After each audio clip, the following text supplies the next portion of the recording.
Hello guys, आज हम discuss करेंगे question number 1319, number of operations to make network connected.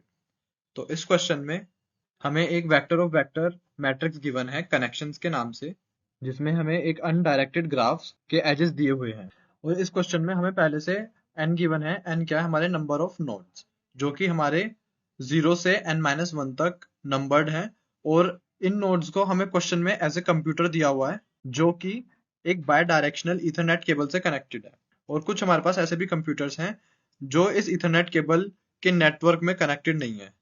जैसे अगर हम इस वाले एग्जांपल में देखें तो हमें यहाँ पे 4 नोड गिवन है, जो कि 0 1 2 3 के नाम से नंबर्ड है। और हमें कनेक्शंस दिए हैं 0 1, तो यहाँ पे 0 1 से कनेक्टेड है, 0 2 0 2 से कनेक्टेड है, और 1 2 1 2 से कनेक्टेड है। लेकिन यहाँ पे हमें 3 किसी से भी कनेक्टेड नहीं है। तो हमें करना क्या है, हम यहाँ पे जो हमारे पास कनेक्टेड कंपोनेंट है ये 0 1 2, इस वाले ग्राफ में से हम किसी भी एक वायर को लेके हम उसको 3, यानी कि जो डिसकनेक्टेड हमारे पास पीसी है, हम उससे कनेक्ट कर सकते हैं। और हमें देना है कि हम मिनिमम नंबर ऑफ टाइम्स, मतलब हम कितने मिनिमम वायर्स ऐसे हटा सकते हैं कि हमारे पास जितने भी सारे कंप्यूटर्स हैं वो हम उनको कनेक्ट कर दें, डायरेक्टली और इनडायरेक्टली। अगर हम उनको कनेक्ट नहीं कर सकते तो हमें -1 रिटर्न कर देना है। तो एक बार यहाँ फिर से देख लेते हैं। जैसे हमें 0 1 गिवन है, तो हमने 0 को 1 से कनेक्ट करा, 0 को 2 से करा, और 1 से 2 को करा।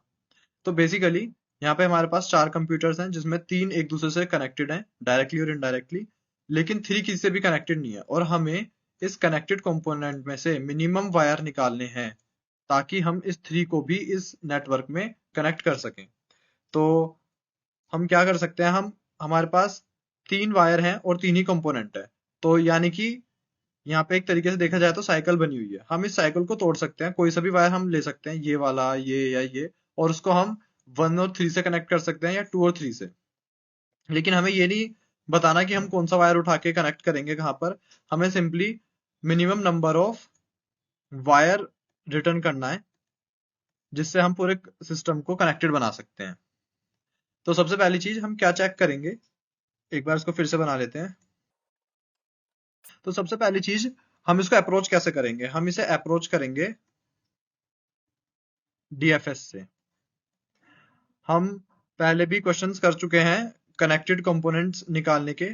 हम नंबर ऑफ कनेक्टेड कंपोनेंट्स निकाल लेंगे डीएफएस यूज करके। तो अगर इस वाले एग्जांपल में देखें तो हमारे पास कितने कनेक्टेड कंपोनेंट्स हैं? एक हमारे पास ये वाला पार्ट है और एक हमारे पास ये वाला पार्ट है।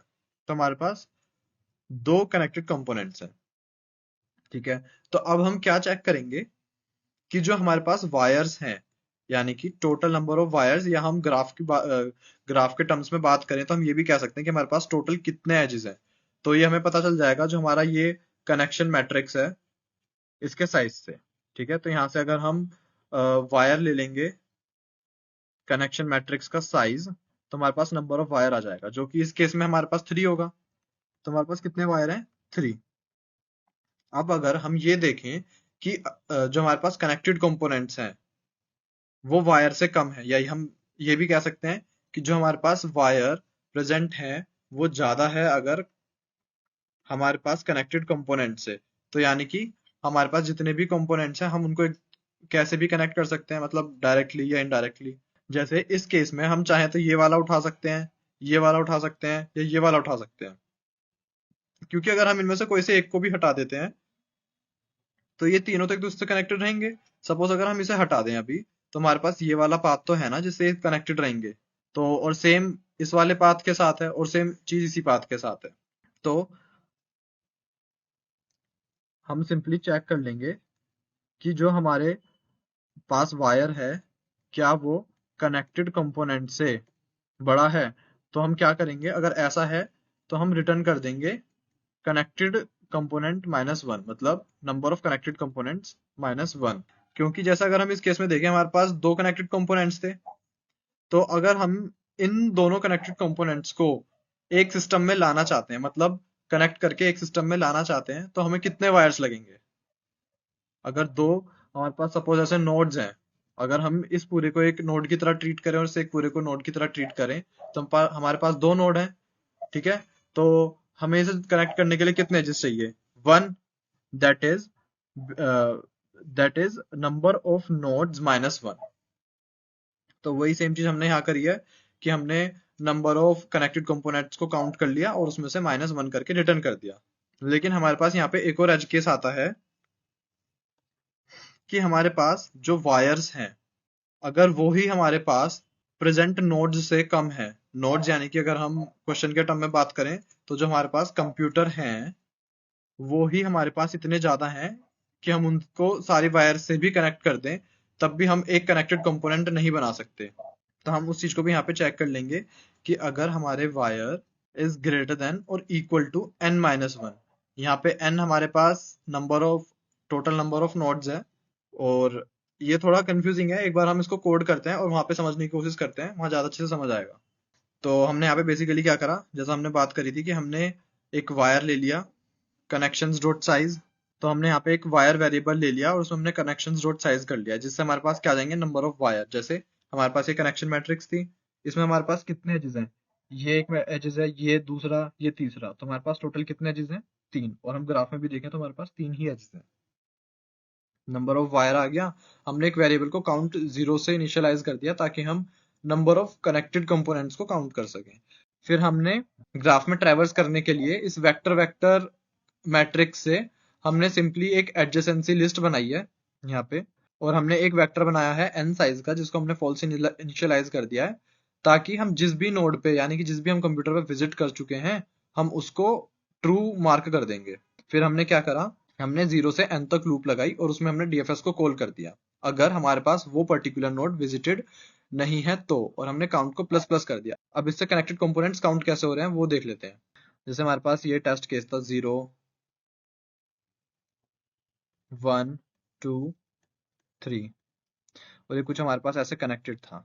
तो हमने क्या करा, हमने एक i 0 से लेस देन n तक लूप लगाई।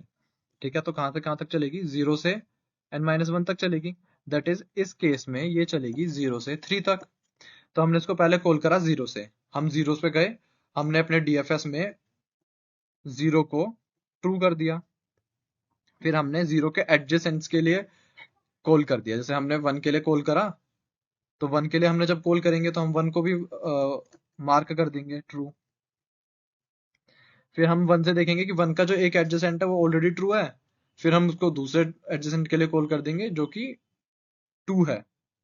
तो अब हम 2 के लिए कॉल करेंगे और उसको भी मार्क एज ट्रू कर देंगे।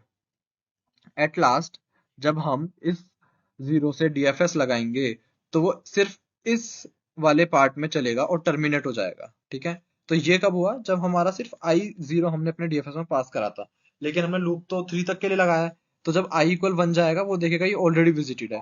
सेम विद i2, लेकिन जब हम i3 देखेंगे तो क्या होगा कि ये विजिटेड नहीं है, तो इस बार डीएफएस इसके लिए कॉल होगा i इक्वल्स टू 3 के लिए, और फिर से हमारा काउंट इंक्रीमेंट हो जाएगा। पहले इंक्रीमेंट कहाँ हुआ था, जब हमने i0 के लिए कॉल किया था, और दोबारा इंक्रीमेंट कब होगा, जब हम 3 के लिए कॉल करेंगे। तो बेसिकली इससे हमारे पास नंबर ऑफ कंपोनेंट आएंगे इस तरीके से। और हमने यही सेम डीएफएस में करा है, हमने डीएफएस में अपनी विजिटेड मैट्रिक्स लिया है और अपनी एडजेसेंसी लिस्ट लिया और सोर्स लिया है हमने जहां से हम उसे कॉल कर रहे हैं, जो कि हमारे पास यहाँ पे आई है, हम उसको एज ए सोर्स भेज रहे हैं। फिर हमने वही विजिट कर दिया उसको, और उसके जितने भी एडजेसेंट हैं उनके लिए बारी बारी से हमने चेक करा, अगर वो विजिटेड नहीं है तो उनसे भी डीएफएस कॉल कर दिया। देन जब हमारे पास नंबर ऑफ कनेक्टेड कंपोनेंट्स आ जाएंगे तो वही हमने दो कंडीशंस चेक करी हैं जो हमने डिस्कस करी थी। अगर वो हमारी दोनों कंडीशन होल्ड करेगी तो हम काउंट -1 को रिटर्न कर देंगे, वरना कोई पॉसिबल तरीका ही नहीं है पूरे सिस्टम को कनेक्ट करने का, तो हम रिटर्न -1 कर देंगे। अब ये condition n-1 less than equal to wire कहाँ पे अप्लाई होगी, जैसे अगर हम इस वाले एग्जांपल में देखें तो हमारे पास नंबर ऑफ कंप्यूटर्स तो 6 हैं, लेकिन जो हमारे पास वायर्स हैं वो सिर्फ 4 हैं। तो अगर हम चाहें तो भी इसको हम कनेक्ट नहीं कर सकते। ऐसे एज केसेस को हमने चेक करने के लिए ये कंडीशन लगाई है। तो अब इसको रन करके देख लेते हैं। तो ये रन हो चुका है, और अगर आपको कोई भी डाउट है कोड में या लॉजिक में तो आप हमारा डिस्कॉर्ड चैनल ज्वाइन कर सकते हैं, डिस्क्रिप्शन बॉक्स में उसका लिंक है। Thank you guys.